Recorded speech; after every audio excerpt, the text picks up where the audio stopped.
Do you know the expression, fuck around and find out? Yeah. I'm fucking around. I know. Alright, Tim, you ready for this? You ready for this? Hot ones, baby.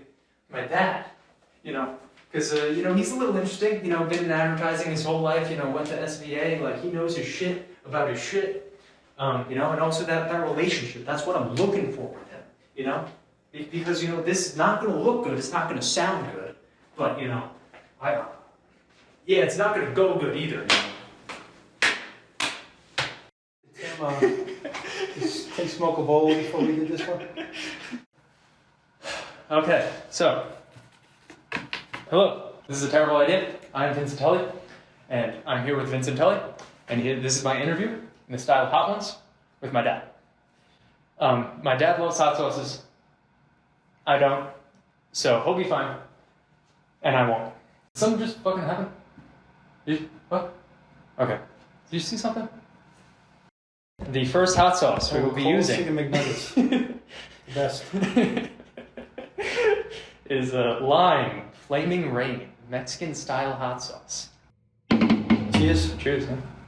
So, you went to SVA, and you never left, because now you are teaching that, right?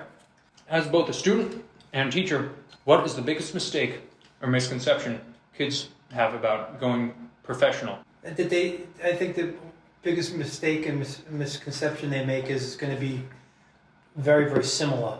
At least when you're in school, you have your classes at a certain time. You know when things are due. There might be a little deviation from your schedule, but in the real world, you have no idea what you're getting yourself into. There's also less room for any kind of excuses. Yeah. You might be able to get away with some excuses in college. In the real world, they'll just fire your ass because a lot of people, young people, want to get a shot. Personally, for you, how did you overcome these challenges?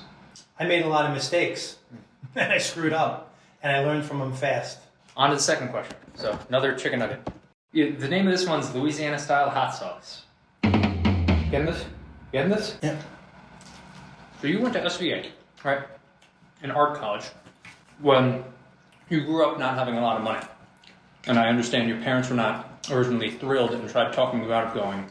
So, when you were striving in school, and even the beginning of your working, how much was for yourself and your own dreams, and how much of it was to gain the respect of others around you and your parents? To tell you the truth, I don't think I was even thinking about too much about my parents. It was something that I wanted to do. I was more interested in, having my peers say, wow, I wish I came up with what you came up with. That was a pretty cool campaign. Yeah, was I happy that my parents and grandparents were proud too? Yes, but they really didn't know too much exactly what I did.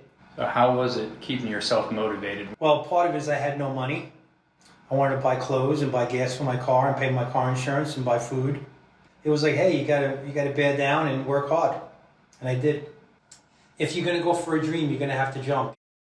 Nugget number 3. Okay, this time the sauce is a good old Tabasco sauce with a habanero in it. Who got that one for you? Jimmy the Mook. Jimmy the Mook. Cheers. Cheers. Something that's hot. Something I certainly got from you was a love for concerts, movies, and just overall live experiences. How is your thoughts and views on the value of experiences versus tangible things shape your career life and your objectives as a father? Once I got into the business, I just wanted to be great. Mm-hmm. In the beginning, I took a lot of risks. That's how you get higher titles and more money, by moving agencies. Drink your chocolate. But Sure. when it comes to tangible things, I find it hard to believe that when you're going to be on your deathbed, you're going to be thinking about, a shirt that you bought or a car that you had. Maybe you will, but I think you're going to be thinking about the vacation you took with your family, or a loved one. What would you say was the best experience of your life before you had kids, and then... Who said having kids was a good experience? You guys are a bunch of pains in the asses. Costing me a lot of money. I'd be retired now if it wasn't for both of you. It's your funeral. You see this shit, Tim? Mm-hmm. Well, Turn it around. Just turn it around. Yeah, there you go. If you get the main camera, put it over here close up at his face, Tim. No, Tim. Oh, sorry. So, no. Yeah. No. Those two. Tim, get the fuck out of here. Alright, man. The Last Dab. Apollo is the world's only hot sauce made with the Apollo pepper. Yeah, that's more than enough. I don't know. You going? Cheers. Cheers. The last dab, baby.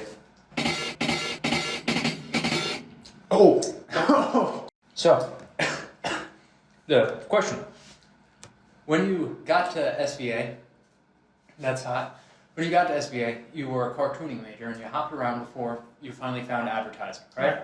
Would you still go for cartooning if it meant a harder living and higher risks with what you know now? First of all, I found out that you could do film and advertising.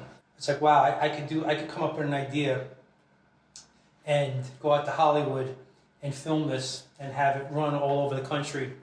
I think, are you okay? No. One thing that did kind of play in was, I did know that there were advertising agencies, there were companies. You get hired, you get a steady check, you get health insurance, you get benefits, you get a retirement plan. When you are a cartoonist, there's not too many that are not freelance. Is your heart racing? I don't even gotta do that. I can feel it in my chest. Yeah, my heart's racing. You want to do a Tabasco shot? Fucking A. Let's go.